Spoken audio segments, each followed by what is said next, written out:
आज पूरे देश में काला दिवस के रूप में भारतीय जनता पार्टी और कुछ ही लोगों को छोड़कर आमजन काला दिवस मनाने का काम कर रहा है। उसकी वजह यह है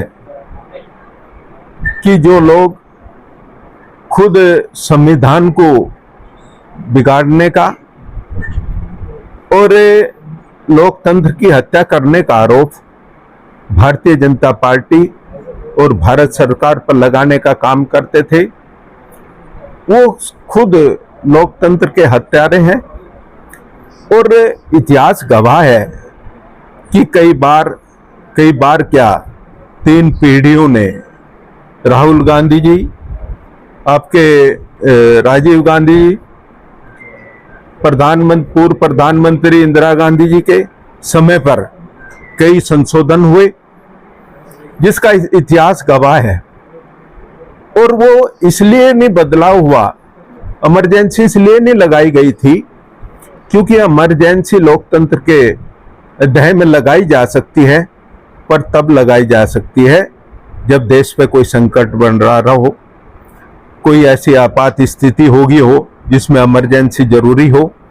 उन्होंने केवल अपनी पार्टी को बचाने के लिए एक इमरजेंसी लगाई थी। और कई ऐसे भी निर्णय हुए। उन्होंने ये भी आरोप हम पर लगाया कि हम न्यायालय के निर्णय को नहीं स्वीकार करते, मानते। ये तो राजीव गांधी जी के समय की बात है, जब उन्होंने खुद ही इस निर्णय को न मानते हुए संविधान पर संशोधन करने का काम किया था। अपनी जब इंदिरा जी हारी थी और उसके संबंध में जो निर्णय अपने जस्टिस खन्ना जी ने दिया था, उनकी तरक्की का रास्ता बंद कर दिया गया था। ऐसे अनेक उदाहरण है अब जो उन्होंने इंसानियत के खिलाफ काम किया। हमने केवल सबका साथ, सबके विकास के नाम पर काम किया। और जो देश हित में या आमजन के हित में, वो सारे आप देख रहे होंगे 21 तारीख को जो योग दिवस मनाया गया, ये सब ऐसे दिवस आदरणीय प्रधानमंत्री जी की वजह से एक पर्व के रूप में हम सब ने मनाना शुरू किया। उसका लाभ सब हर एक भारतवासियों को मिला। और उसी का परिणाम है कि जगह जगह अगर चर्चा है, अच्छाइयों की चर्चा है, इंसानियत की चर्चा है, तो भारतीय जनता पार्टी के कार्यकर्ता से लेके पदाधिकारियों की है। अब बात संविधान की आई है तो आनंद हेगड़े जी ने कहा है कि 400 सीटें चाहिए। बदलने के लिए चाहिए ना, किसी ने छेड़खानी तो नहीं की ना, केवल अफवाह थी राजनीतिक लाभ लेने के लिए। न कोई संविधान बदला था। एक अपने ही तो प्रधानमंत्री इस आजादी से लेकर अब तक इतिहास में रहे हैं। जब वो अपने कार्यालय में गए थे, अपने लोकसभा में गए थे, तो सर झुका के गए थे, माथा टेक के गए थे। आप और हम भी हैं और हमारे बुजुर्ग भी कई मौजूद हैं, वो बता सकते हैं कभी ऐसा नहीं रहा कि उन्होंने सर झुकाया हो या माथा टेक कर इतना आदर के साथ अंदर झुके हो। आनंद हेगड़े के बयान का आप समर्थन करते हैं? नहीं, मुझे इस संबंध में ज्यादा कुछ कहना भी नहीं, बोलना भी नहीं है।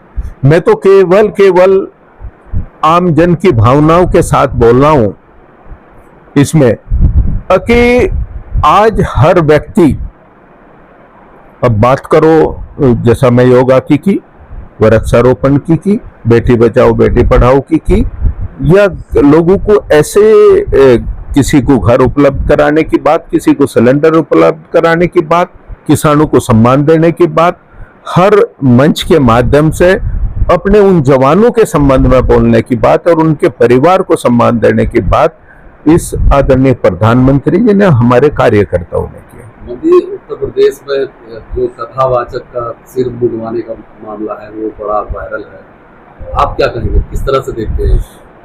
देखो, ये अपना तरीका है। अगर मैं जाऊं कहाँ पे वो मंडवाते हैं अपना बालाजी, तिरुपति बालाजी।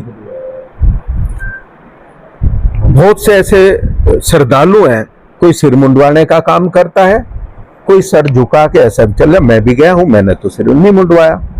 ऐसे बहुत सारे लोग हैं। ये तो अपनी श्रद्धा की बात है कि वो किस धर्म, किस आस्था में, किस उसमें खोया हुआ है और किस राह पे उसे चलना है। जो तेंदुए को लेकर आ रही है, अमरोहा में भी इस तरह की घटनाएं हैं, हाँ। तो क्या आपकी तरफ से इस पे क्या कार्रवाई, क्या एक्शन? अच्छा, मैं जानकारी देना चाहूंगा। अभी इसी 19 तारीख को भारत सरकार के मंत्री भूपेंद्र यादव जी, मेरे सीनियर मंत्री अरुण सक्सेना जी ने, और बिना पक्षपात करे हुए एक वहां पे दुधवा में एक मीटिंग रखी। हमने सभी जनप्रतिनिधि को इनवाइट किया, और ये भी मैं बताना चाहूंगा अब उसमें आसपास के 4 सांसद जो सपा के थे वो उसमें शामिल थे।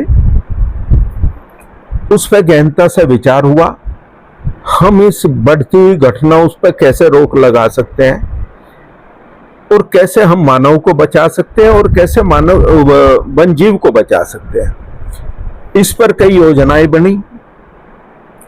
वो तारकशी के अलावा भी लोगों को हम जागरूकता कैसे पैदा कर सकते हैं उनके बीच में जाके, इस पर गहनता से विचार हुआ।